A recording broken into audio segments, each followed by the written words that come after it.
그리스도를 알면 하나님 아버지를 아는 것이고, 그리스도를 영접하면은 하나 되신 하나님을 우리 안에 영접하는 것으로서 예수님께서 마지막 십자가 달리시기 전에 기도하신 내용 중에 우리가 하나가 된 것처럼 저들도 우리 안에서 우리와 같이 하나가 되게 해 주십시오. 내게 주신 영광을 내가 저들에게도 주었사오니 저들도 그 영광을 보기를 원합니다. 라는 말씀을 하시는데요. 그리스도 안에서 모든 것을 계획하셨고 그리스도로 말미암아 이 모든 것들을 계획하신 걸 이루어 가시기 때문에 그리스도를 더 잘 아는 것은 하나님의 비밀의 경륜을 더 깊이 아는 정말 중요한 열쇠가 되는 것입니다. 자, 다음 페이지를 한번 넘어가 보겠습니다. 이것도 그냥 넘어가도록 하겠습니다. 하나님의 경륜의 비밀, 이것에 관해서 살펴보려고 하는데요. 하나님의 경륜은 뭔가요? 그것은 아버지가 아들을 얻으시고 아버지의 모든 것들을 물려주시기 위한 계획입니다. 그래서 집안 세우기다라고 말씀드릴 수가 있는데요. 오늘 이 말씀에 보시면은 글씨는 작습니다만 내용은 알찹니다. 여기 보시면은 천국의 비밀을 아는 것이 너희에게는 허락되었으나 저희에게는 안 되었다 했는데요. 너희는 누군가요? 제자들이죠. 그럼 제자들만 가리키는 말인가요? 아니죠. 요한복음 17장에 보면은 내가 제자들한테 진리를 주고 내게 주신 영광을 주었는데 저들뿐만 아니라 저들로 인하여서 아버지의 말씀을 듣는 자들에게도 이 모든 걸 주시다 했는데요. 그래서 다르게 설명하자면은 너희는 예수님의 말씀을 들을 수 있는 귀가 있고 눈이 있는 사람들을 다 가리키는 겁니다. 요한복음 13장은 그렇게 말씀하시고 있고요. 저희는 눈도 없고 귀도 없는 사람을 가리키는 겁니다. 그래서 여기에서 눈과 귀를 가지고 계시는 모든 분들은 천국의 비밀을 알 수가 있는데요. 천국이라는 것이 우리 안에 이루어지는 나라이고 모든 것들 위의 나라에 모든 것 위의 하늘의 나라에 우리가 세워지는 거기 때문에 천국 비밀이라고 하는 것은 곧 하나님과 우리가 하나가 되고 하나님의 형상이 되고 하나님의 아들이 되고 하나님의 집이 되고 하는 모든 것들이 다 포함되어 있는 겁니다. 그래서 그걸 모든 걸 알려면은 그리스도를 아는 것이라고 말씀을 드릴 수가 있기 때문에 로마서 16장에 보시면은 이렇게 기록하고 있습니다. 한번 이 말씀 굉장히 중요한데 같이 읽어보실까요? 시작. 나의 복음과 예수 그리스도를 전파함은 영세 전부터 감추었다가 이제는 나타내신 바 되었으며 영원하신 하나님의 명을 쫓아 선지자들의 글로 말미암아 모든 민족으로 믿어 순종케 하시려고 알게 하신 바 그 비밀의 계시를 쫓아낸 것이니 이 복음으로 너희를 능히 견고케 하실 지혜로우신 하나님께 예수 그리스도로 말미암아 영광이 세세뭉토록 있을지어다. 네, 이 말씀에서 복음은 뭔가요? 복음은 우리한테 좋은 소식인데 이 복음이 얼마만큼 좋은 소식인가 하는 것은 그 뒤에 이어지는 고린도전서에서는 사람들이 상상도 못한 것이라고 말합니다. 눈으로 보지도 못했고 귀로 듣지도 못했고 상상도 하지 못한 것이라고 했는데요. 영원전부터 감춰졌던 것인데 계시로 주님께서 알려주신 것이죠. 고린도전서 2장 7절부터 10절에 있는 말씀을 한번 여러분들 꼭 찾아보시기 바랍니다.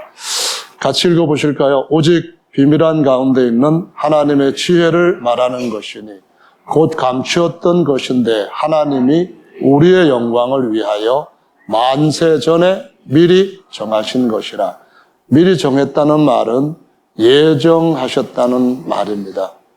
하나님이 영원 전부터 또는 만세 전부터 영원한 정말 좋은 것을 정하셨는데 다 그것을 그리스도 안에서 그리스도의 안에 있게 하시고 그리스도 몸 안에서 우리도 같이 누리도록 우리를 한 몸이 되게 하신다라고 말씀을 하시고 있습니다. 그래서 이 그리스도의 비밀에 대해서 한번 보시면은요, 하나님의 비밀인 그리스도 다음 페이지를 보시겠습니다.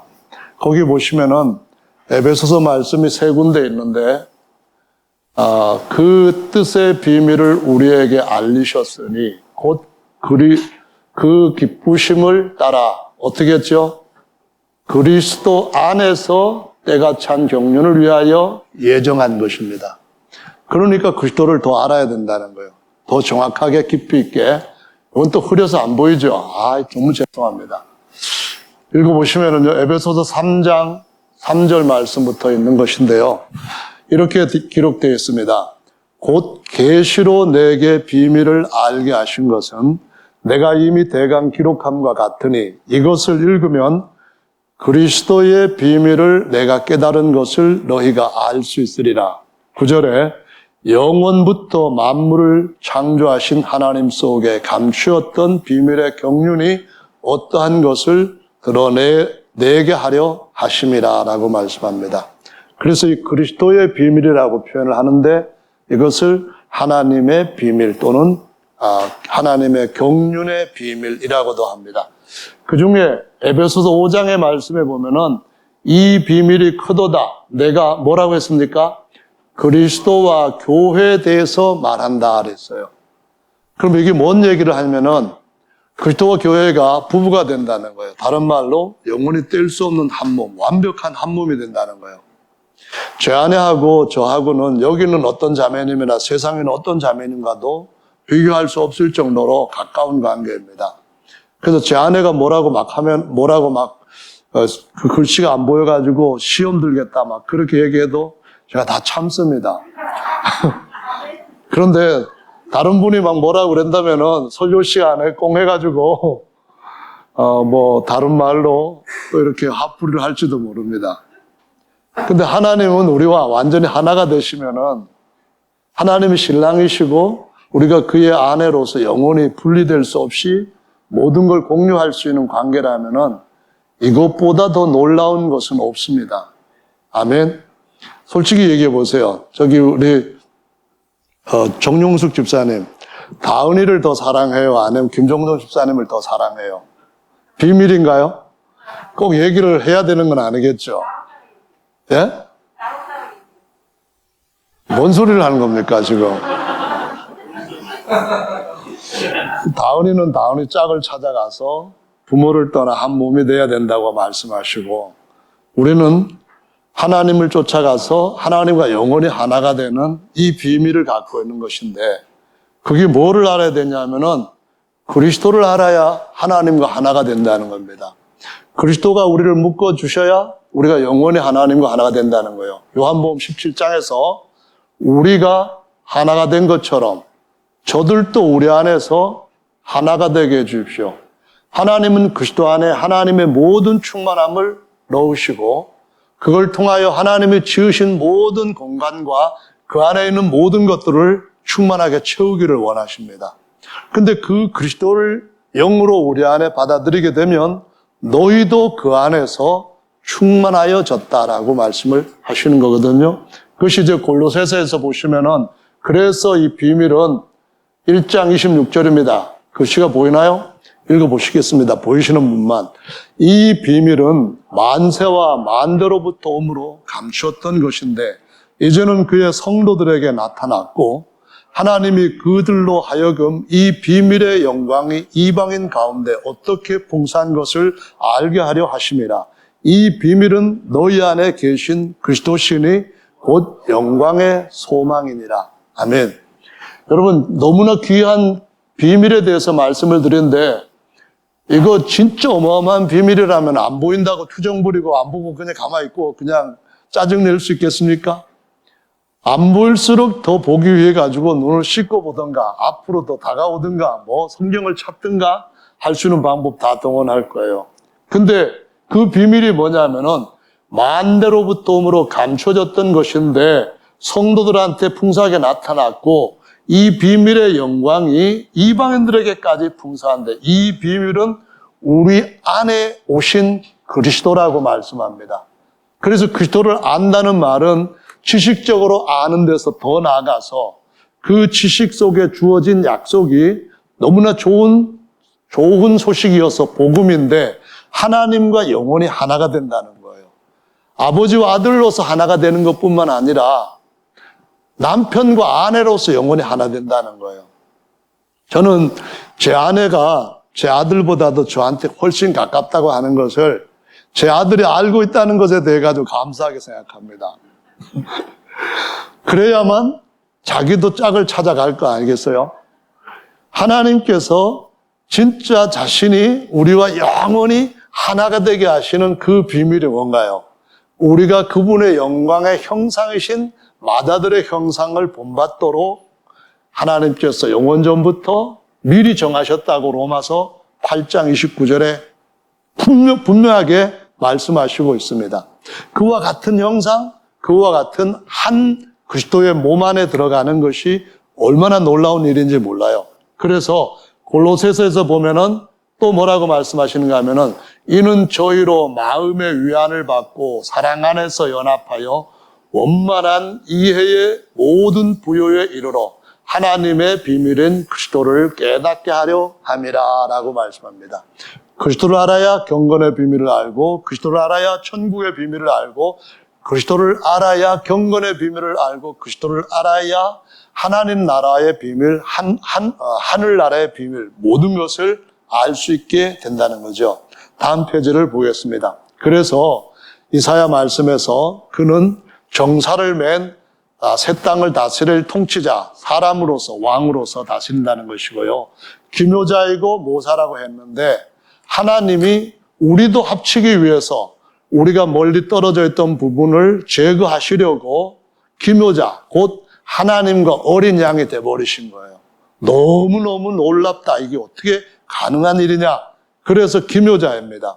그 다음에 모사, 다시 말하면은 하나님과 우리를 영원히 속 사람부터 부활시켜서 하나로 연합시켜 주시는 보혜사가 되신 거예요. 신령한 다른 보혜사가 우리 안에 오신 거예요. 할렐루야. 그래서 요한복음 14장에서 16절부터 보시면은 보혜사에 대한 얘기를 하시면서, 내가 너희 안에 오겠다. 내가 너희를 고아와 같이 버려두지 아니하고 너희 속으로 오겠다. 이런 말씀하시면서, 특별히 23절 말씀에 보시면은, 사람이 나를 사랑하면 내 말을 지키리니 내 아버지께서 저를 사랑하실 것이요. 그 다음에 뭐라 했습니까? 우리가 저에게 와서 거처를 저와 함께 하리라. 아멘. 그래서 예수님은 거처가 되기 위해서 머릿돌 또는 모퉁이돌이 되셨는데, 옛것을 깨는 어린 양이라고 하는 과정을 통하여서 하나님의 영원한 성전의 머릿돌이 되시는 걸 볼 수가 있어요. 자, 그래서 하나님은 보혜사, 예수님은 보혜사이다. 이 큰 제목에서 보혜사 중에서 특별히 정사를 맨 왕이신데 우리를 일으켜 세우려고 종으로 출임하셨습니다. 그 다음에 그분은 전능하신 하나님이신데 우리를 섬기고 죄에서부터 끌어올리려고 어린 양이 되셨습니다. 그분은 영존하시는 아버지이고 사람으로서는, 아들로서는 태어난 아들이신데, 아버지와 아들의 영, 우리라고 하는 그 요한복음 14장 23절에 그와 같은 복수 대명사로 자기를 가리키면서 우리 안에 오셔서 영원히 우리가 하나가 된 것처럼 저들도 우리 안에서 영원토록 하나가 되게 해 주십시오라는 기도를 하시고, 그 기도는 반드시 이루어질 줄로 믿습니다. 아멘. 다음 페이지 보십니다. 완전한 사람입니다. 사람은 뭐가 있어요? 살과 뼈가 있죠.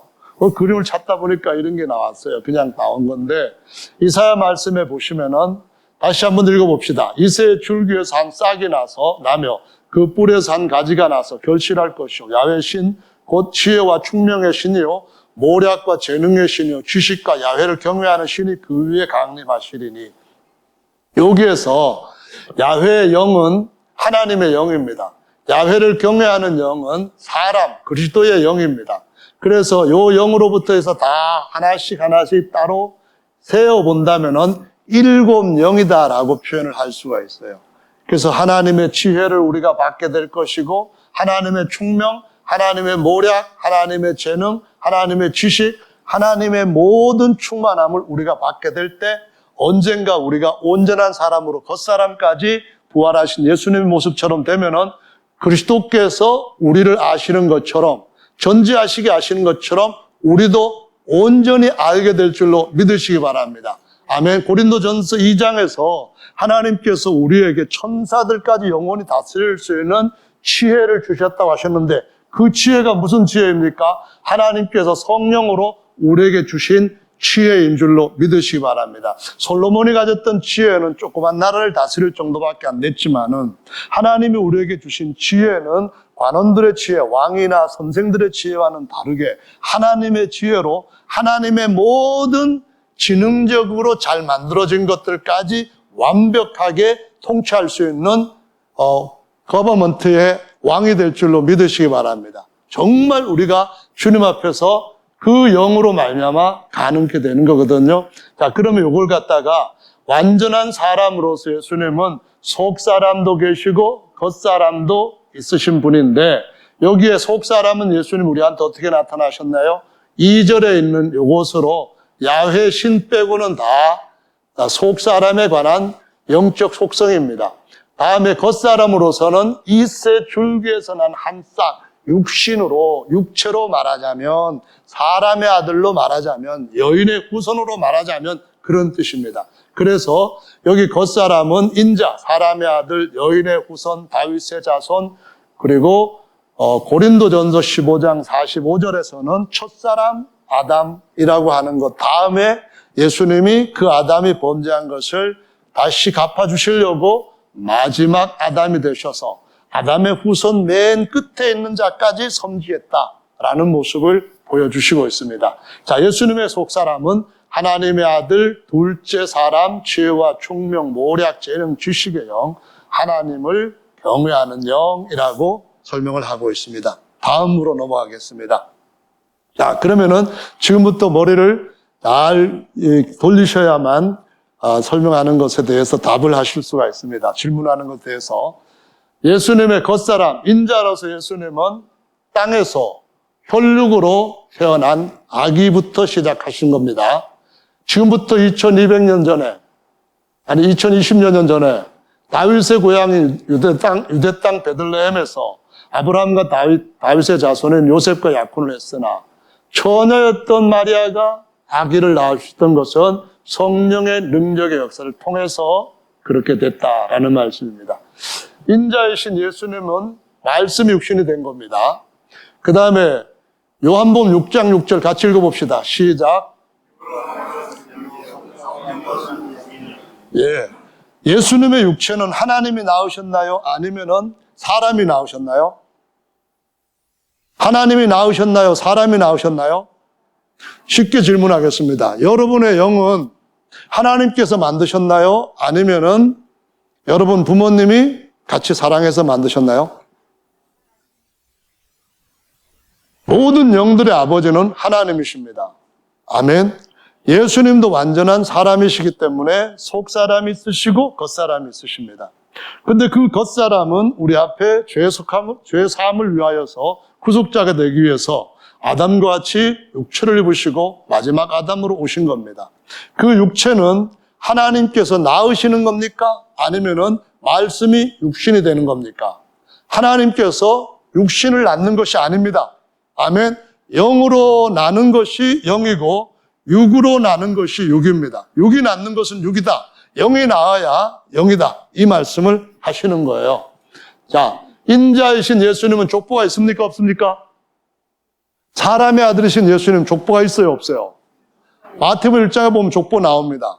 누가복음 3장에도 족보 나옵니다. 그런데 족보가 있기 때문에 아버지, 할아버지도 있고, 할아버지, 그러니까 할아버지라는 말이 성경에서는 아브라함이죠. 그 다음에 육신의 아버지도 있고 육신의 어머니도 있습니다. 여기 보면은 아브라함과 다윗의 자손 예수 그리스도 세계라. 이것이 원래 족보라라는 의미입니다. 게놈이라고 하는 단어가 이 헬라에서 나온 건데요. 요한복음 2장 1절에 보십니다. 같이 읽어볼까요? 사흘 되던 날에 갈릴리 가나에 혼인이 있어 예수의 어머니도 거기 계시고 육신의 인자로서 예수님은 어머니가 있으십니까? 없습니까? 있습니다. 아멘. 그 다음에 예수님은 시작한 날이 있습니까? 없습니까? 있습니다. 여기 보면은 누가복음에 할례할 8일이 되면 태어나서 8일째 되면 할례하는 겁니다. 그럼 8일 전에 시작했다는 거예요. 뭐를? 태어났다는 거예요. 그래서 땅에서 인생을 시작하셨다라는 말씀이죠. 그 다음 장을 보겠습니다. 하나님의 아들로서 예수님에 대한 겁니다.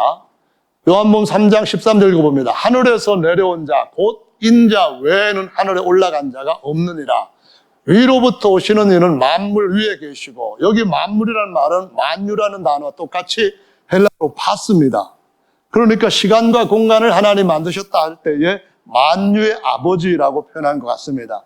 그래서 시간이나 공간보다 위에서 나셨다, 위에 계신다, 그런 말씀하시는 거거든요. 땅에서 난 이는 땅에 속한 것을 말하느니라. 하늘, 어떤 하늘입니까? 만유 위의 하늘입니다. 만유 위에 계시나니 그가 그 보고 들은 것을 증거하되 그의 증거를 받는 이가 없도다. 요한복음 6장입니다. 읽어보겠습니다. 시작. 내가 하늘로서 내려온 것은 내 뜻을 행하려 함이 아니요 나를 보내신 이의 뜻을 행하려 함이니라. 나를 보내신 이의 뜻은 내게 주신 자 중에 내가 하나도 잃어버리지 아니하고 마지막 날에 다시 살리는 이것이니라. 가로되 이는 요셉의 아들 예수가 아니냐. 그 부모를 우리가 아는데 제가 지금 어찌하여 하늘로서 내려왔다 하느냐. 62절 시작. 그러면 너희가 인자의 이전 있던 곳으로 올라가는 것을 볼 것 같으면 어찌하느냐. 인자는 예수님을 얘기하는 거죠. 내가 하나님의 아들이죠. 하늘에서 내려온 것은 내 뜻을 행하려 함이 아니다, 이런 말씀을 하시면서 하늘에 올라간 자, 그리고 난 또 옛날 있던 그곳으로 올라갈 거다, 아버지께서 계시는 곳으로 가겠다 할 때 이는 하나님의 아들로서 만유 위에서 태어난 속사람을 가리키는 거예요. 이해하시겠죠? 예수는 완전한 사람입니다. 겉사람도 있고 속사람도 있어요. 한 아기가 시작된 날이 있습니다. 한 아들은 종이 아니라 천사보다 월등하게 내가 너를 낳았다 하신, 천사 보고 언제 내가 너를 낳았냐? 그렇게 말씀하실 만큼 오직 예수 그리스도를 하나님이 낳으셨고 그 아들을 통하여 우리도 다시 태어나게 하시는 것입니다. 자, 이번에는 8장 말씀 보겠습니다. 23절 시작. 예수께서 가라사대 너희는 아래서 났고 나는 위에서 났으며 너희는 이 세상에 속하였고 나는 이 세상에 속하지 아니하였느니라. 자, 고린도전서 15장입니다. 45절 시작. 기록된 바 첫사람 아담은 산 영이 되었다함과 같이 마지막 아담은 살려주는 영이 되었나니. 예수님이 인자로서 마지막 아담이라는 겁니다. 46절. 그러나 먼저는 신령한 자가 아니요 육 있는 자요 그 다음에 신령한 자니. 신령한 자가 아닌 것은 첫사람 아담입니다. 신령한 자는 예수님인데 마지막 아담을 신령한 자라고 아니하고 육 있는 자, 육체를 가지고 있는 사람을 겉사람이라고 하고 육적인 사람이라고 말하는 겁니다. 47절 시작. 첫사람은 땅에서 났으니 흙에 속한 자이거니와 둘째 사람은 하늘에서 나셨느니라. 둘째 사람이 누구예요? 여기서 지금 계속 말씀하고 있는 그리스도이신 예수님, 하나님의 아들이신 예수님, 사람에게서 나지 않고 하나님 아버지께로부터 난 분입니다. 아멘. 영으로 낳으신 분이지, 난 분이지, 육으로 난 분이 아니다. 아니, 육으로 난 분을 가리키는 것이 아니다라는 말씀이에요. 여기까지 이해가 되셨습니까? 아멘. 다음 페이지로 가겠습니다. 그래서 하나님께서 낳으신 아들은 예수님이죠. 그 예수님으로 아들이신 예수님, 시공보다도 먼저 나셨다 하는데 굉장히 중요한 그 예수 그리스도를 알 때에 시공보다도 더 위에 그분 몸에서 연합되는 하나님의 나라와 하늘나라에 대한 계시, 또는 새 한 몸에 대한 계시, 만유의 교회에 대한 복음의 깊이에 대한 계시가 비로소 열리는 겁니다. 자, 한번 요한복음 1장 15절 읽어보겠습니다. 시작. 요한이 그에 대하여 증거하여 외쳐 가로되 내가 전에 말하기를 내 뒤에 오시는 이가 나보다 앞선 것은 나보다 먼저 계심이라 한 것이 뭐라고요?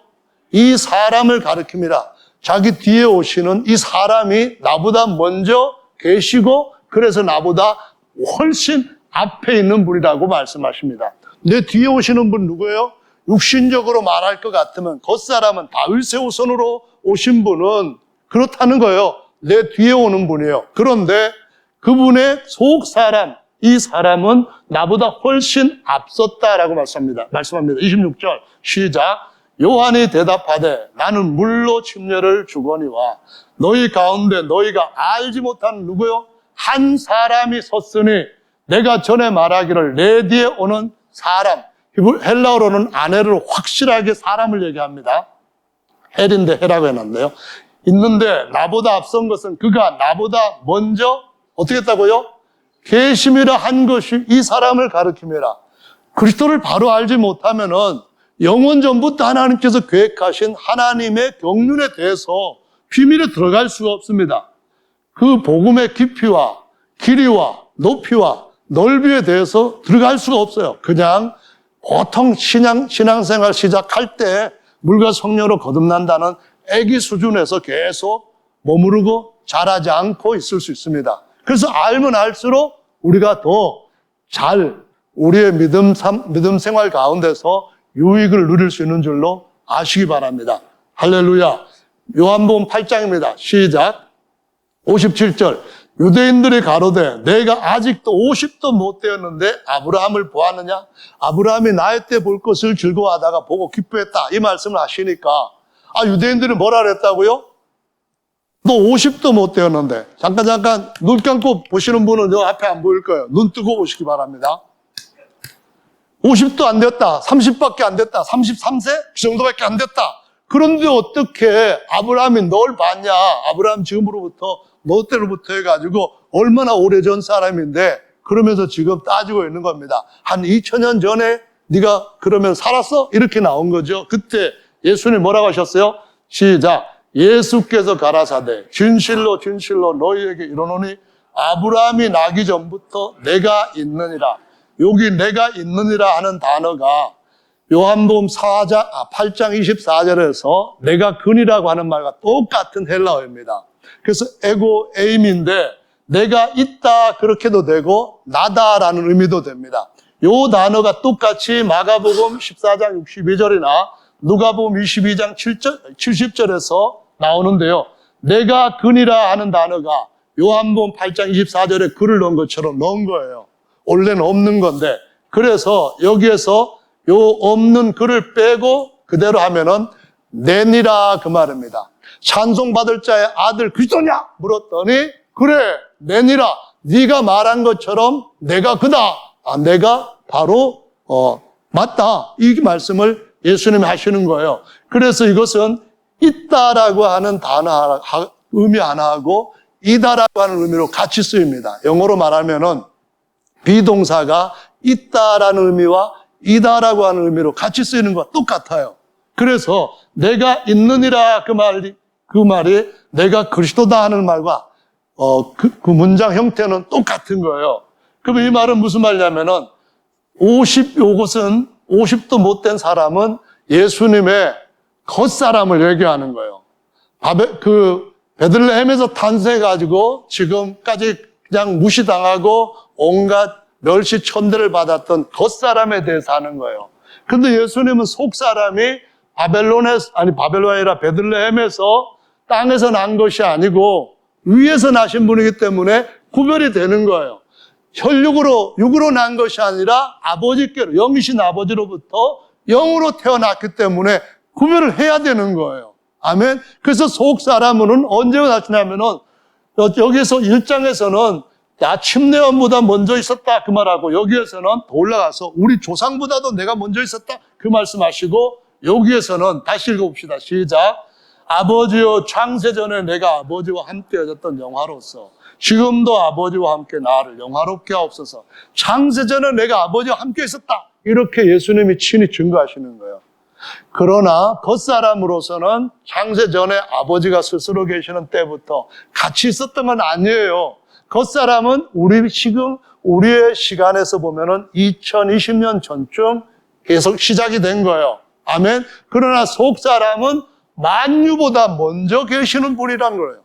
그러니까 만유 안에 시간도 있으니까 시간을 하나님이 만드시기 전부터 하나님은 하나님의 계획을 정하셨어요. 그게 뭐냐면은 하나님이 우리를 하나님이 전지하시고 전능하신 그런 분으로서 더 이상 뭔가 부족한 게 있다 이런 것이 전혀 없을 만큼 완벽하게 자기 아들처럼 완벽하게 하나님의 후사들로 세우고 그들 하나로 한 사람으로 묶어가지고 그분의 신부로 세우려고 하는 그러한 계획을 모든 것들을 지으시기 전에 시간도 공간도 어떤 것보다도 먼저 그 짓기 전에 하나님의 아들을 낳으시고 그 아들 안에서 우리를 미리 예정을 하셨다 그 말씀이에요. 뭐가 되도록? 하나님의 영광의 형상과 그분의 신부와 그분의 아들들이 되게 하는 것으로 그분이 영원히 거하실 그분의 집으로 세워지는 것으로 할렐루야 그분의 후사로서 모든 만유를 대신 정사를 갖고 왕노릇하게 하는 일로 하나님이 예정하셨다는 거 이게 뭐예요? 하나님의 경륜의 비밀이다라는 말씀이에요. 할렐루야 이 경륜이 다른 말로 하면은 하나님의 집안 세우기 그 말씀입니다. 그러면 하나님이 영원히 우리 안에서 쉬시게 될 줄로 믿으시기 바랍니다. 자, 이번에 다음 페이지로 넘어가 보면요. 골로새서 같이 읽어보겠습니다. 1장 15절. 그는 보이지 아니하시는 하나님의 형상이요. 모든 창조물보다 먼저 나신 자니. 그 모든 창조물보다 그러니까 시간도 공간도 하나님이 지으셨어요. 피조물이란 말이에요. 그거를 지으시기 전부터 어떻게 했다고요? 먼저 지어진, 창조된, 피조된 그런 존재가 아니라 나신 존재라 그 말입니다. 이걸 갖다가 프로토코스라고 하는 헬라어를 썼어요. 이 말은 프로는 앞에 그 말이고요. 토코스는 난 자 그런 뜻입니다. 이 모든 것들보다 먼저 난 자다. 16절 그래서 같이 읽어볼까요? 만물이 그에게 창조되되 하늘과 땅에서 보이는 것들과 보이지 않는 것들과 혹은 보좌들이나 주관들이나 정사들이나 권세들이나 만물이 다 그로 말미암고 그를 위하여 창조되었고 17절 그가 만물보다 만유보다 먼저 계시고 만유가 그 안에서 함께 섰느니라 이렇게 나오는 거예요. 그래서 그리스도를 알아야만 하나님의 영원한 계획까지 올라갈 수가 있다라는 말씀이에요. 할렐루야. 그래서 이전에는 주님께서 만세로부터 감초음으로 감춰져서 아무도 알지 못했던 걸 갖다가 다 가르쳐 주신다는 거예요. 2000년 전에 아들로 오셔서 아들이 하는 말씀은 진리인 거예요. 아버지의 말씀은 진리듯이 아버지의 말씀을 아들의 입을 통하여서 제자들에게 주시고 제자들에게서 기록된 말씀이 저와 여러분에게까지 왔고 이 말씀은 하나님의 완벽한 계획서이기 때문에 아무도 더할 필요가 없고 더할 수도 없는 것인 줄로 믿으시기 바랍니다. 아멘. 아멘.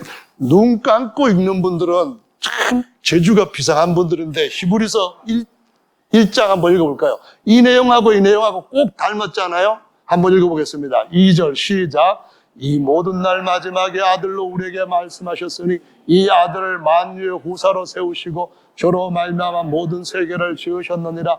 이는 하나님의 영광의 광채시요 그 본체 형상시라. 여기까지 딱 끊어봅시다.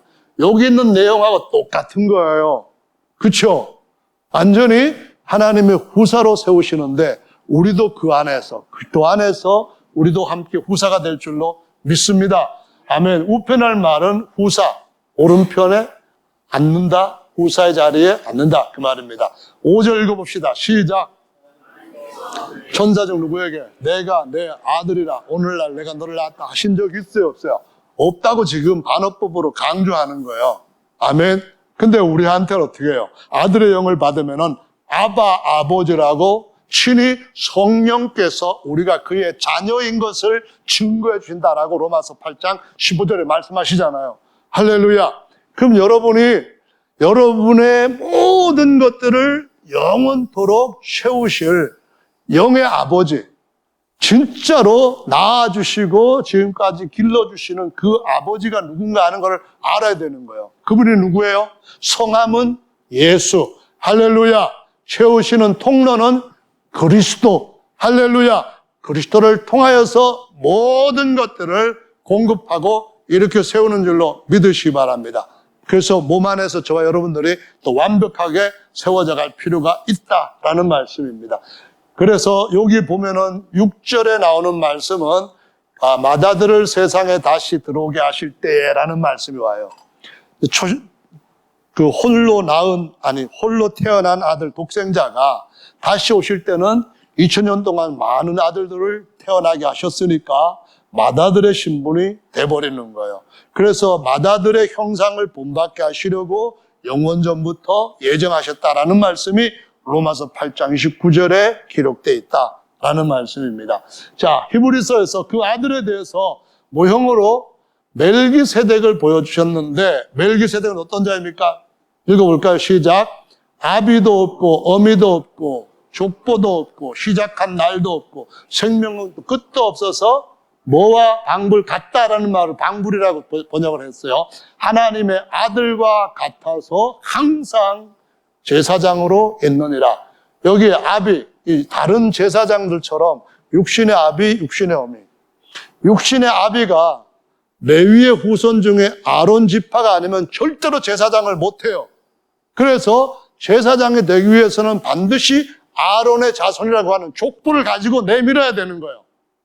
지금이라도 유대인들이 성전 세우고 나 제사장 일을 해야 됩니다 하고 자기 자신을 증명하려면은 족보를 가지고 내놔야 되는 거예요.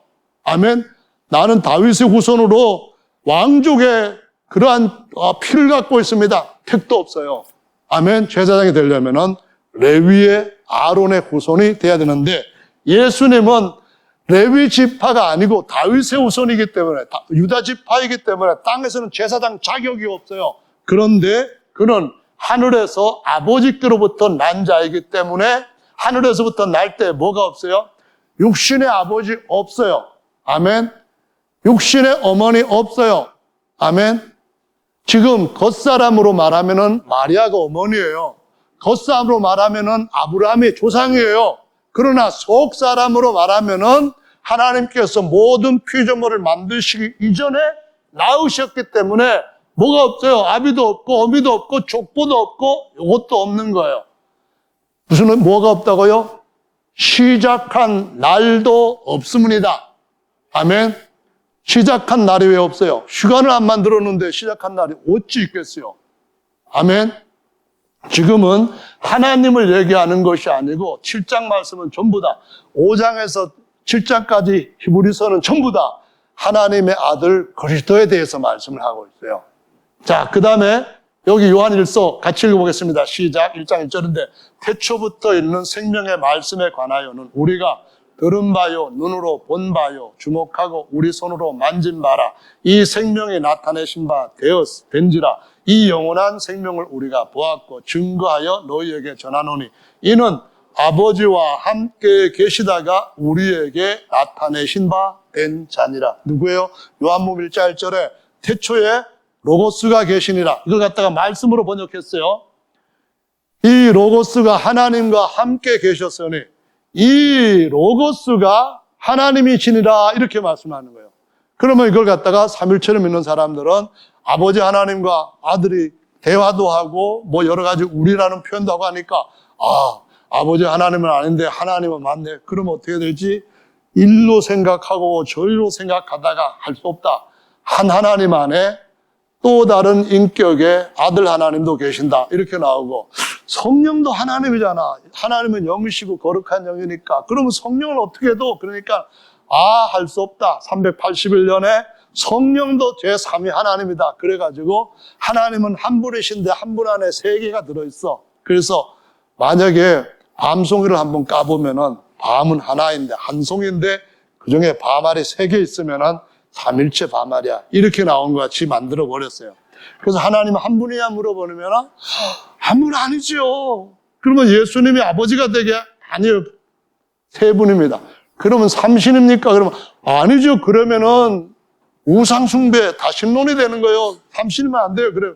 그러면 뭐예요? 그러니까 세 분도 아니고 한 분도 아니고 골치 아프니까 그냥 믿으면 된다. 그냥 믿어라. 이렇게 결론을 지금까지 거의 1500년 동안 모든 신자들한테 해왔는데 초대교회에서부터 진리를 믿었던 사람들은 전부 다 예수님은 한 분 하나님이시자 한 분 중보자 사람이신 그리스도 예수이고 예수님은 하나님으로서는 아버지시고 사람으로서는 태어난 아들인데 아들을 보면은 아버지를 보는 것이고 아들을 영접하면은 아버지를 영접하는 것이고 아들이 있는 자라야 아버지도 있다. 이렇게 믿어왔던 것을 볼 수가 있습니다. 그 다음에 이제 충성된 자들한테 다음 페이지입니다. 권면을 하기를 말씀을 전파해라. 충성된 사람들한테 부탁해라. 그런 또 다른 사람을 가르칠 수 있어야 했는데 여기 계시는 분들이 전부 다 충성된 분들이에요. 8절 읽어봅시다. 시작. 나의 복음과 같이 다윗의 씨로 죽은 자 가운데서 다시 살아나신 예수 그리스도를 기억하라. 여기는 사람의 아들이라 표현했습니까? 아니면 하나님의 아들이라 표현했습니까? 정확하게 사람의 아들로 겉사람이 제물로 돌아가셨다. 어린 양은 겉사람이다. 이것을 증명하고 있는 거죠. 이것은 뭐예요? 그리스도를 기억하라. 이것은 예수님의 뭐예요? 부활하시는 제사장으로서의 자기의 몸을 일으키시는 제사장으로서의 속사람이신 그리스도, 속사람이신 예수님을 여기서 언급하고 있다. 그 다음 페이지로 가보겠습니다. 그래서 말씀을 옳게 분별하여서 좋은 일꾼이 되어야 되겠다. 2장 15절 같이 읽어보겠습니다. 시작. 내가 진리의 말씀을 옳게 분별하며 그럴 것이 없는 일꾼으로 인정된 자로 자신을 하나님 앞에 드리기를 힘쓰라. 그래서 기록된 성경 말씀을 정확하게 이해해야만 정확하게 가르칠 수 있고 바르게 믿게 해서 같이 하나님 나라에 갈 수가 있으니까 분별을 잘해야 된다. 그런 말씀을 하고 있습니다. 그 다음 페이지 보겠습니다. 자, 이번에는 이제 질문이 까다로워지는 거예요. 복잡하죠. 도형들도 막 나오고 했는데요. 사도행전 20장 말씀 읽어보겠습니다. 시작. 너희는 자기를 위하여 또는 온 양떼를 위하여 삼가라. 성령의 저들 가운데 너희로 감독자를 삼고 하나님이 자기 피로 사신 교회를 치게 하셨느니라. 하나님이 자기 피로 사신 교회. 이것이 분별을 해야 딴 데로 빠지지 않는 진리를 더 정확하게 가르칠 수 있는 아주 중요한 표현이 됩니다. 여러분, 하나님이 영이시고요. 육체라는 것은 없는 분이신데 무슨 하나님한테 피가 있어요? 그러다 보니까 이런 가르침을 근거해가지고 피가 있는 하나님 증거한 자가 나왔어요. 누군지 아세요? 냉면 잡수시다가 돌아가신 안상홍이 피가 있는 하나님이라 해가지고 여기 봉천동에 낙성대 가면은 안상홍 하나님의 교회라고 사방에 많이 퍼져 있어요. 여기에서 하나님이 자기 피라고 했으니까 여호와 증인들은 그 사이에다가 여기 자기 요 사이에다가 아들의라는 요 단어를 집어넣어서 자기 아들의 피로 그렇게 표현을 했어요. 신세계 여기는 그렇게 만들어 놨어요. 그러면은 내용이 틀린 겁니까? 맞는 겁니까? 틀려요? 맞아요? 맞는 말이에요. 자기 아들의 피라고 하는 것은 하나님의 피보다는 맞는 거예요.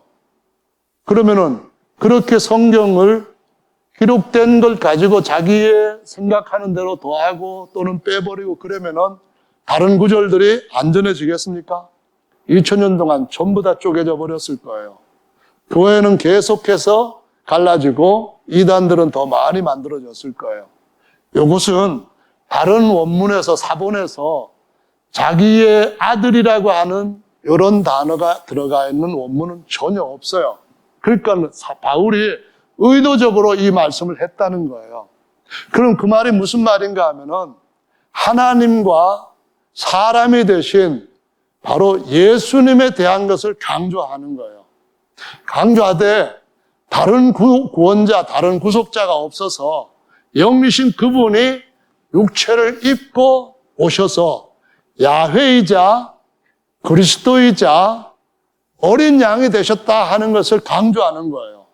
그래서 하나님이 자기 피로 요 사이에는 예수님이 가지시게 되는 하나님이시자 그리스도이자 어린 양이자 요 모든 세 가지 역할들이 다 들어가게끔 표현을 한 거예요. 아멘. 그런데 이거를 잘못 생각해가지고 아주 뭐라고 하는가 하면은 하나님과 어린 양이 되신 예수님을 얘기하는 것인데 하나님이 피가 있으면은 이거는 뭔가 이거 누가가 잘못 기록을 했거나 바울도 엉터리로 가르쳤거나 이런 식으로 우리가 태클을 걸 수가 있게 된다는 거예요. 근데 그것이 아니고 요 말은 하나님이 자기를 완전히 낮추셔서 우리를 목숨 다해서 섬기는 종으로 오셨다고 하는 사실로 기묘자를 강조하는 거예요. 기묘자. 도마가 그 예수님이 자기를 위해서 죽으셨다 하는 말씀에 대해서 많이 들었어요. 그리고 부활을 하신다 하시는 말씀에 대해서도 많이 들었어요.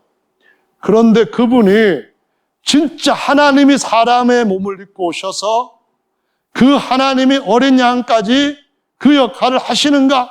이런 생각에 정말 빨리 이해가 되질 않았기 때문에 고민하고 내가 진짜 그분에 대해서 확인을 해보고 난 뒤에 믿겠다 했을 때 예수님이 나타나서 도마의 마음에 생각하는 것까지 딱 집어내니까 사람의 마음을 아시는 분은 홀로 한 분 그분인데 어디에나 다 계시는 분, 내가 없을 때도 제자들 가운데 계셨고 내가 있는데도 제자들 가운데 와 계시면서 나타나진 않았지만은 항상 임마누엘 하시는 바로 이분.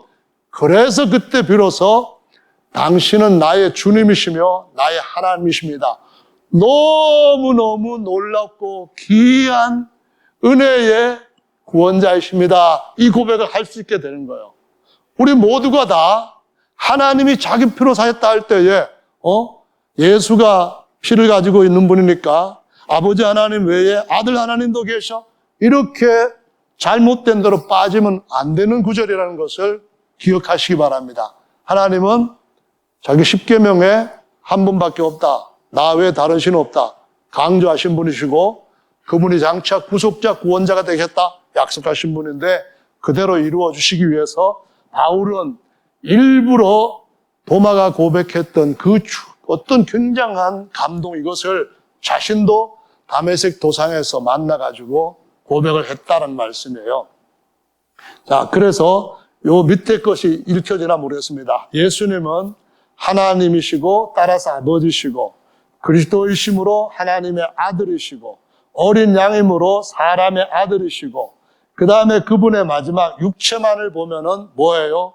이 성전을 헐라 내가 3일 만에 일으키겠다 했던 성전된 자기 육체만을 얘기할 때는 하나님의 거처다라고 말씀을 하시는 것을 볼 수 있어요. 그래서 육이 하는 역할, 혼과 육체가 하는 재물의 역할, 그 안에 있는 사람의 영, 그때 영으로서 제사장 역할, 그 안에 계시는 하나님으로서 뭐예요? 우리를 낳아주신 아버지 역할, 다 모든 것이 이 안에 내포가 되어 있다라는 것을 보여주시고 있다라는 말씀이에요. 할렐루야. 다음 장으로 넘어가겠습니다. 이번에는 하나님은 어린 양이신가? 이거 잘못 생각하면은 사람들을 이단으로 몰기가 참 어렵지 않고 쉽다는 걸 볼 수가 있는 건데요. 어린 양은 십자가에 달려 죽으셨다 부활하셨다. 맞죠? 어린 양은 마리아에게서 태어났다. 맞죠? 하나님은 피가 있는 어린 양이다. 하나님은 자기 피로 사셨으니까 하나님은 피가 있는 어린 양이다. 이렇게 하면 안 되죠. 하나님께서 죽으셨고 부활하셨다? 돼요, 안 돼요? 아니, 자기 피로 하실 때 죽지 않고 어떻게 피값을 내요? 말도 안 되는 소리. 그런 식으로 하면 안 된다는 거예요. 아멘. 그래서 누가 하나님은 자기 피로 교회를 사셨다 이렇게 말씀할 때 그 사람이 10계명의 1계명 그대로 오직 야훼 하나님을 믿고 있다고 성경에 있는 그걸 갖다 그냥 그대로 표현한다면은, 저 사람은 말씀은 잘 알지는 못하지만은 진리는 알고 있구나 라고 인정을 해야 된다는 거예요. 아멘. 예를 들면은 주기도문을 외우라고 하면은 대부분의 사람들은 다 외워요. 근데 거기다가 주기도문을 외울 때 나라이 임하옵시며 그렇게 우리 성경에 번역되어 있는데 나라가 임하옵시며 하면 저 사람 주기도문 잘못 외우고 있다 그렇게 말합니다. 조사가 이나 가나 옛날식과 지금식으로 다를 뿐이지 똑같은 거거든요. 원래 본문에는 이가가 없는 거예요. 근데 그 내용이 뭔지 모르면서 다 외워요. 아주 그렇게 오랜 옛날은 아닌데 우리 교단에 어떤 성경 정말 제일 잘한다고 하시는 분이 목회자들이 2년마다 선거를 하게 되면은 이제 임원들을 뽑게 되는 걸 먼저 합니다. 처음에는 공천 투표를 해요. 그래서 공천 투표에서 3분의 1을 얻으면은 곧바로 그냥 그 지위가 그대로 그 사람한테 바로 주어지게 되는데 이제 1차 투표 들어가야 될 때는 앞에 나와가지고 신앙 고백을 해야 돼요. 신앙 고백을 할 때 어떤 목사님이 이렇게 했어요. 복음에 대해서 신앙 고백을 하는데, 내가 믿는 복음이라고 하는 것은 예수께서 우리를 위해서 죽으셨다가 부활하셨는데, 우리가 회개하고 예수 이름으로 침례받고 성령 침례받으면 구원을 받습니다. 그랬더니 그 목사님이 뭐라는가 하면, 복음을 말하니까 복음을 그러는 거예요. 그래서 복음이 뭡니까? 복음이라고 하는 걸 고린도 전서에 나와 있잖아. 이렇게 나온 거예요. 고린도서 15장에 보면은 내가 너에게 복음을 알게 하노니 그러면서 그리스도께서 성경대로 죽으셨다가 3일 만에 부활하시고 그 구절을 그대로 하라는 거예요. 그게 복음이지 다른 건 복음이 아니라고 잘못 고백했다고 그러면은 임원 자기 없다 그런 식으로 얘기한 거예요. 근데 예수님이 공생애 시작하면서부터 천국 복음을 전하셨거든요. 제자들도 나가서 천국 복음을 전하셨거든요. 그럼 그때부터 이미 그리스도께서 성경대로 우리 대신 죽으셨다가 3일 만에 부활하시고 그렇게 했을까요? 성경 말씀에서 어떤 구절을 그대로 쓸 때에 그 사람이 본래 어떤 의미를 가지고 사용을 하는가 그냥 기록되어 있으니까 그대로 쓰면은 근본적으로 무엇을 믿고 있는가를 파악하고 그것을 그 사람이 신앙의 깊이 차이 정도로 인정하고 그걸 가지고 잘못됐다고 하면은 안 된다는 거예요. 저와 여러분들은 좀 더 하나님의 말씀에 대해서 정확하게 안다면 감사한 일이지만은 율신을 믿는다는 것은 예수께서 그 야훼 하나님이시라고 믿는 그것이 유대교가 믿고 있는 율신과 똑같이 율신이에요. 그런데 그분을 더 아버지로 잘 알려고 한다면은 그리스도에 대해서 더 깊이 더 자세하게 알 필요는 있다는 거예요. 그러나 그리스도에 대해서 더 정확하게 모른다 해도 다른 야훼, 다른 하나님 믿는 것은 아니다. 그런 말씀이에요. 자, 다음에는 넘기지 말고 잠깐만요. 혈육이 있는 하나님 안상 이렇게 나오는데요. 하나님의 아들이 어린 양이다. 이건 어떻게 생각하세요? 하나님의 아들이 어린 양이다. 하나님은 태어나신 태가 아니라 때가 있으시다. 하나님 아들은 이위 하나님 아들입니다. 이 말은 다 오류가 생깁니다. 하나님은 태어나신 적이 없고 이위 하나님, 아들 하나님도 없고 하나님의 아들이 어린 양이다. 이 말은 하나님의 아들이 어린 양이 아니라 다윗의 씨로 나신 이가 어린 양이다. 그 말이에요. 아멘. 다윗의 씨로 나신 이가 태어났다가 죽으시고 부활한 거예요. 이걸 갖다가 그리스도가 여자에게서 나서 그리스도가 제물이 되어서 죽으시고 그리스도가 부활하셨다. 이렇게 말하면은 그리스도라고 하는 그 이가 예수님에 대해서 하나님이자 그리스도이자 어린 양, 이 세 가지를 다 알고 믿고 있는 이상 그렇게 표현할 때 그거를 문제 삼으면 안 되는 거예요. 그걸 믿고 있다고 한다면은 그냥 그대로 저 사람이 성경에 있는 말을 충분히 이해는 하지 못했으니까 그냥 그리스도로 얘기한다. 그렇게 하면 되는 거예요. 성경에 보면 그리스도가 태어나셔가지고 그리스도가 죽으셨다, 그리스도가 부활했다 그런 말씀이 여러 번 나오니까 그거를 갖다가 잘못 쓰고 있다까지 얘기하면은 우리가 또 한번 오류에 빠질 수가 있다라는 것을 보여주는 거죠. 그 다음 페이지로 넘어가 보겠습니다. 이번엔 예수님이 뭐라는가 하면은 비유가 말하고 비유가 아니면 아무것도 말씀하지 않았는데 이거는 창세 전부터 감췄던 것들을 미리 그것을 알려주기 위하여서 비유로 말씀하셨다 그랬거든요. 근데 비유법 중에 보면은 우리가 초등학교 때부터 크게 지구법이라든가 은유법이라든가 이런 것을 써서 글을 쓰죠. 근데 그 중에 보면은 어떤 것을 대신해서 비유하는 대유법이 있어요. 대유법은 제유법과 한유법으로 또 나눌 수가 있어요. 이 제유법은 이 제자가 끌 제자입니다. 고구마 줄기를 딱 끄는 것처럼 그러면은 다른 것들이 달려오는 것처럼 끌 제자예요.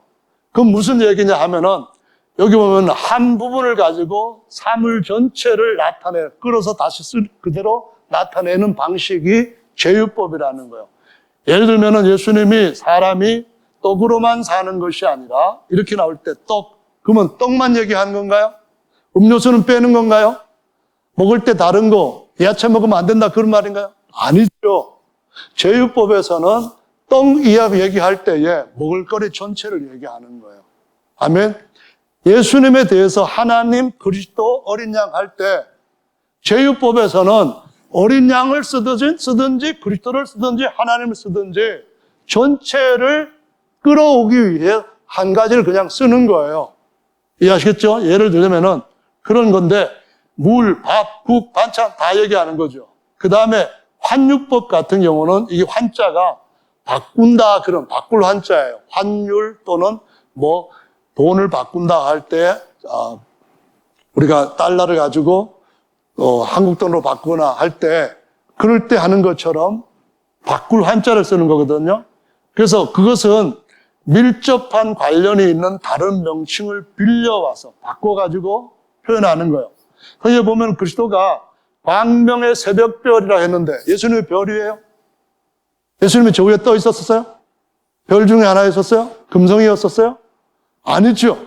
하지만 새벽별이라고 하는 걸 가지고 한유법으로 쓰는 거예요. 우리는 양떼다 그러는데 우리가 무슨 양떼예요? 사람이지. 양 1000마리하고 우리 한 사람하고 바꿀 수 있어요? 우리는 사람이고 양이 아니고 양들은 개나 다른 것들과 같이 우리에서 살 것들이 우리 집안에 살 거예요. 그런데 이거는 양이라고 할 때의 의미를 바꿔가지고 쓰는 거예요. 이거 갖다가 환유법을 해서 다른 것들도 있죠. 예수님이 다른 말로 썼는데 나는 다윗의 뿌리다 했는데 하나님이 다윗 밑에 붙어있는 뿌리예요? 나무 뿌리? 하나님이 나무예요? 하나님이 식물이에요?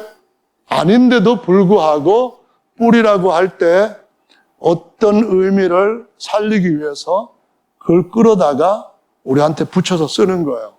그래서 다윗의 뿌리 하나님, 어린 양 제물이 되는 인자 이런 식으로 해가지고 성경에 보면은 비유로 직접 천국에 대해서도 많이 말씀하셨지만은 예수님에 대한 것이라든가 복음에 대한 것도 많이 쓰고 있어요.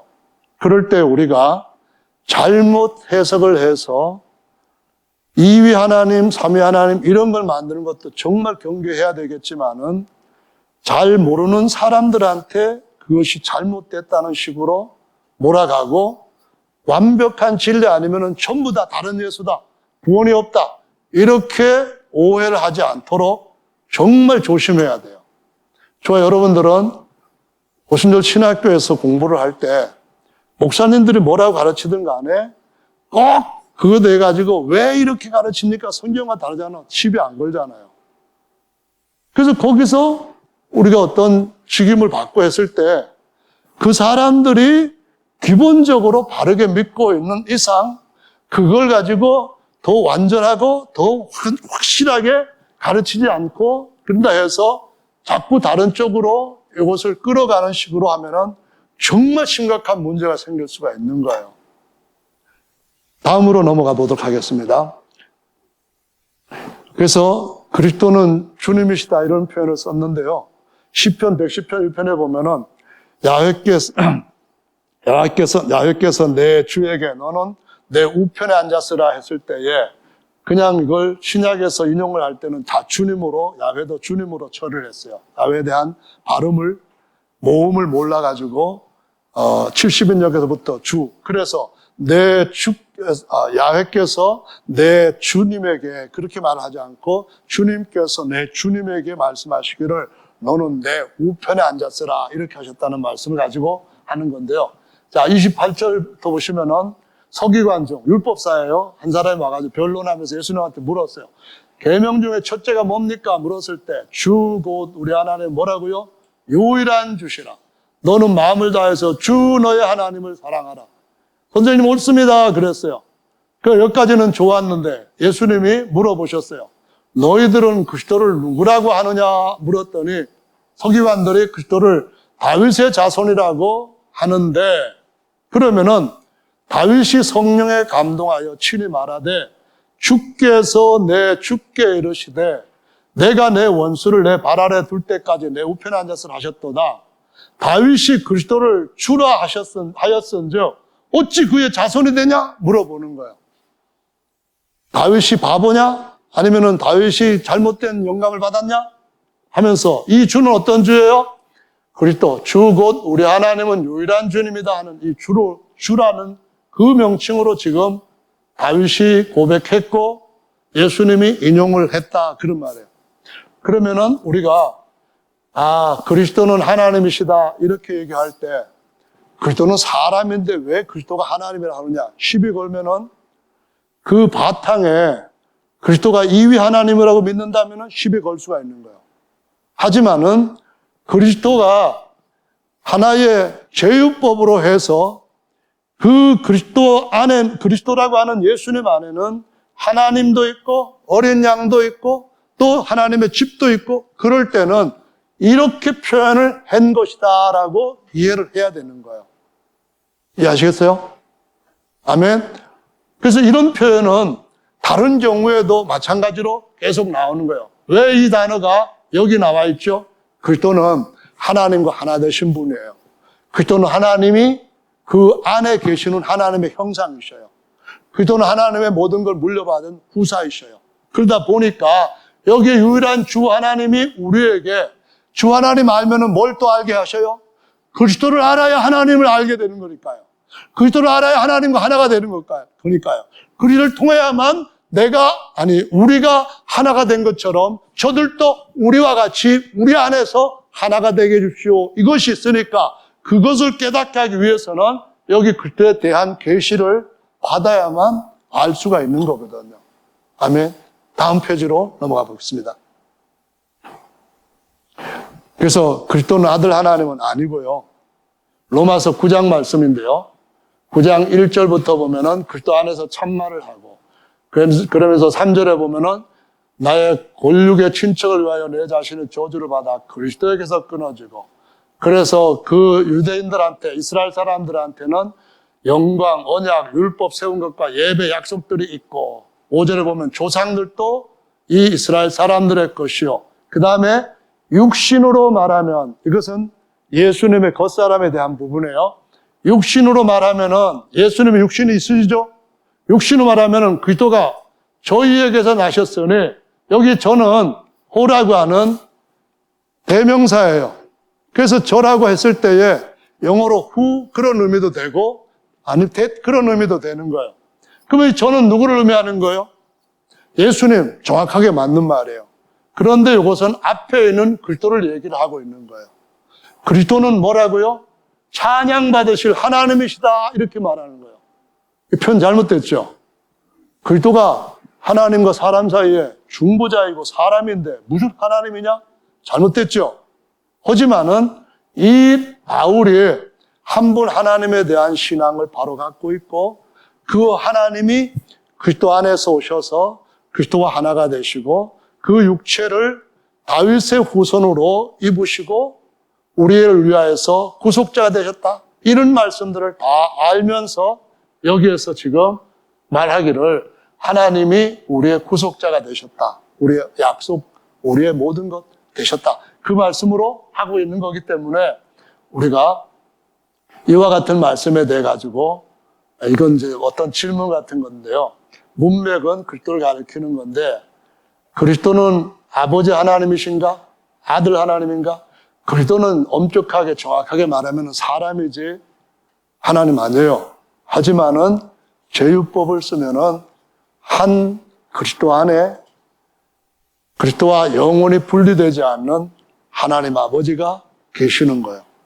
어린 양도 예전에 구속을 받고 부활하기 전까지는 같이 있었던 거예요.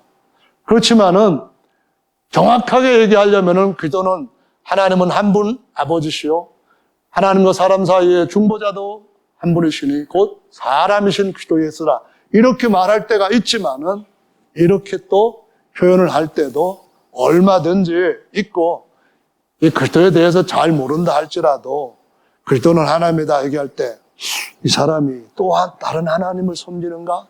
이걸 확인을 해보고 그게 아니라고 한다면은 다음 단계로 넘어가면 안 되는 것이 마치 우리가 그리스도는 하나님이다. 그리스도는 사람이고 다윗의 후손으로 태어나셨고 그러니까 그리스도도 하나님이라면은 이위 하나님, 그분의 아들이니까 아들 하나님 이렇게 삼일체로 빠지면은 더더욱 안 되고 어느 쪽이든 간에 다른 쪽으로 자꾸 넘어가는 기록된 말씀 밖으로 넘어가는 일은 하지 않도록 주의해야 되는 줄로 믿으시기를 바랍니다. 이것이 중요한 건데요. 주의 모친, 이 주가 아까도 말씀드렸던 것처럼 똑같은 주를 표현을 했어요. 마리아가 주의 모친이라 했는데 주 곧 우리 하나님의 모친인가? 그래가지고 431년에 에베소 교회에서 바라 성경에 주의 모친이라고 나왔잖아. 주 곧 우리 하나님이잖아. 그래가지고 마리아는 하나님의 어머니다 해서 어떻게 나왔다고요? 데오, 이거는 데오스의 줄인 토코스는 난자인데 원래 이거는 태어난 자라는 의미를 바꿔가지고 낳은 자 이렇게 해가지고 데오토코스라는 말로 마리아를 하나님의 어머니로 하늘 신으로 만들어 버렸어요. 431년에. 그래서 성경을 구절을 다른 쪽으로 이용하면은 얼마든지 몇 번만 갈아타게 되면은 완전히 다 잘못된 것으로 빠질 수가 있어요. 우리 가르침을 가지고도 누군가 몇 번만 요거 그렇잖아, 요거 그렇게 말했잖아 이렇게 하면은 우리를 이단으로 몰아갈 수가 있어요. 그러니까는 우리가 한번 하나님의 말씀에 기록된 걸 가지고 다른 신앙에서 말하면은 그냥 그렇게 보고 그걸 왜곡을 하는 것이 분명하게 보인다고 한다면은 그것은 분명하게 더 정확하게 그리스도는 하나님이 아니다, 사람이다 이렇게 가르칠 수가 구별할 수가 있어야 된다라는 말씀이에요. 그래서 여기 보면은 데오토코스가 있고요, 크리스토코스가 있어요. 헬라어로 우리말로 그리스도는 크리스토스거든요. 데오스는 데오토코스, 하나님의 어머니. 크리스토코스는 그리스도를 낳은 어머니예요. 그러면은 마리아가 그리스도를 낳았어요? 이것이 431년에 중국에 경교가 들어왔던 그 배경으로 네스토리우스라고 하는 사람의 그 뒤를 따랐던 사람들이 가지고 있던 그러한 주장과 연관된 건데요. 마리아가 정확하게 말하면은 다윗의 씨로 법적으로 씨를 낳은 것이지 실제로 그리스도를 낳은 건 아니에요. 그리스도는 누가 낳으셨어요? 하나님이 낳으셨어요. 그리스도 어디서 태어났어요? 위에서 하늘에서 나신 거예요. 그리스도 언제 나셨어요? 시작이 없으신 거예요. 엄격하게 따진다면은 우리가 그것을 얘기를 해야 돼요. 하지만은 그냥 환유법으로 쓰든가 제유법으로 쓰든가 어떤 방법으로든지 우리는 늘 써왔고 성경도 그렇게 해왔기 때문에 그렇구나 하는데 잘못된 대로 빠지지 않도록 정말 잘못된 대로 빠진 것을 바로잡는 일에도 우리가 주의해야 되는 줄로 압니다. 이 안드로포스가 성경에 보면은 한 사람으로 말미암아 죄가 세상에 들어왔고 한 사람의 순종함으로 말미암아 우리가 의를 얻게 되었다 할 때 한 사람, 요한복음 5장에 나오는 말씀 12절 15절에 사람을 안트로포스라고 불러요. 헬라어로. 그래서 안트로포토코스라는 말은 사람을 낳은 어머니 그 말이에요. 그러면은 사람 어떤 사람이에요? 마지막 아담이라고 하는 다윗의 씨라고 하는 겉사람, 육체를 낳은 어머니 그런 의미로 여기 더 정확하게 묘사할 수 있는 언어가 되지만은 주의 모친이라고 하는 말을 가지고 우리가 아들 하나님의 어머니, 데오토코스 이런 식으로 나가는 일이 있었기 때문에 더 엄격하게 알고 있기도 해야 된다 그런 말이에요. 커피를 주문을 했는데 그냥 믹서를 갖다 주든지 블랙을 갖다 주든지 뭐 괜찮다 그런 분이 없는 것처럼 때로는 더 정확하게 알아야 될 필요도 있는 줄로 압니다. 자, 그 다음에는 시간이 많이 지났으니까 마무리를 해야겠네요. 그냥 페이지 넘겨보겠습니다. 여기 보면은 예수님의 겉사람, 속사람에 대해서 묘사하고 있어요. 아들은 육신으로 말하면은 겉사람이요. 다윗의 혈통. 사람의 아들이에요. 성결의 영, 거룩함의 영으로는 하나님의 아들. 그러니까는 속사람 영, 하나님을 경외하는 영이죠. 제사장의 영을 성결의 영이라 불러요. 디모데후서 2장 8절에 다윗의 씨 누구예요? 예수님의 겉사람. 살아나신 그리스도. 그리스도는 누구예요? 예수님의 속사람을 얘기하는 거예요. 디모데전서 우리를 위하여서 그리스도께서 죽였다. 뭐 그리스도가 죽어? 어린 양이 죽었지? 그래야 되겠죠? 제물이 죽어야지. 제사장이 왜 죽어? 그렇게 나오겠죠? 하지만 제율법으로 얼마든지 쓸 수 있다는 거예요. 그 다음에 어떻게 했는가 하면은 여기에 보니까 더 정확하게 설명합니다. 읽어볼까요? 시작. 육체로는 죽임을 당하시고 영으로는 살리심을 받으셨으니. 그래서 여기 보면은 똑같은 표현이에요. 그래서 옥에 있는 영들에게 뭘로? 그리스도의 영으로, 영이신 그리스도, 우리 안에 계신 그리스도 영, 그 말과 같은 말씀이에요. 그래서 영이신 하나님께 영을 낳으시고 육을 낳으시지 않는다. 뭐 이렇게 주고 넘어가면 되겠어요. 다음. 만왕의 왕 만주의 주가 되는데 여기 보면은 디모데전서 2장 5절에 사람이신 그리스도 예수라 했거든요. 같은 디모데전서에 보면은 하나님은 홀로 한 분이시고 만왕의 왕 만주에 주시고 만주에 주신데 다음 페이지 넘어가 봅시다. 어린 양이 만주에 주시오 만왕의 왕이시라 했어요. 아니 무슨 다윗에게서 태어난 사람이 만왕의 왕 만주에 주 만왕의 왕 만주에 주는 하나님이신데 그럼 하나님이시네? 여기까지 나가면 안 되고 이 표현을 잘못했다 해도 안 되고 이 표현 가지고 아들 하나님 있다 하면 더더구나 안 되는 줄로 아시기 바랍니다. 예수 그리스도가 이것은 지금 뭔 얘기를 하는가 하면은 싸움에 대해서 말하는데 하나님은 마귀를 처음에 천사를 만들 때 말씀 한마디로 만드셨어요. 근데 말씀으로 마귀를 그냥 없애버리지 아니하셨어요. 우리를 마귀에 잡힌 데서부터 자유케 하고 우리를 강하게 하여 마귀도 이기게 하기 위해서 아주 약한 어린 양으로 양 중에서도 정말 양 데리고 놀아도 하나도 해코지하지 않을 그런 어린 양이라는 것을 부각시키고 있는 거예요. 아멘? 이해하시겠죠? 자, 다음 페이지로 갑시다. 이번에 이제 뭐가요? 하나님의 아들이에요. 시편 2편에 보면은 너는 내 아들이다 그런 말씀하면서 입에서 나오는 말씀이 철장 권세를 가지고 질그릇처럼 심판하신다. 이 말씀이 2장의 시편의 2편에 나오는 거거든요. 그 2편이 여기서 성취되니까 빛부른 옷이 있는데 하나님의 말씀이다. 요한복음 1장 1절에 나오는 거죠. 그래서 그분을 또 뭐라고 했어요? 만왕의 왕이요 만주의 주다 이렇게 말씀하셨는데 아들 하나님이 아니고 하나님이 말씀으로 모든 것들을 지으시고 말씀으로 마지막 심판하신다는 거예요. 말씀으로 불사르기 위해서 하늘과 땅을 간수한 바 되셨다.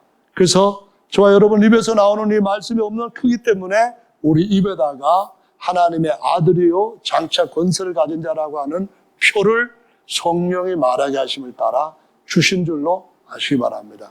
우리 입은 하나님의 말씀을 전하는 데에 선포하는 데에 그 이름을 불러 기도하는 데에 써야 될 만큼 아주 중요한 지체라는 것을 이런 말씀에서 보여주고 있죠. 다음 넘기겠습니다.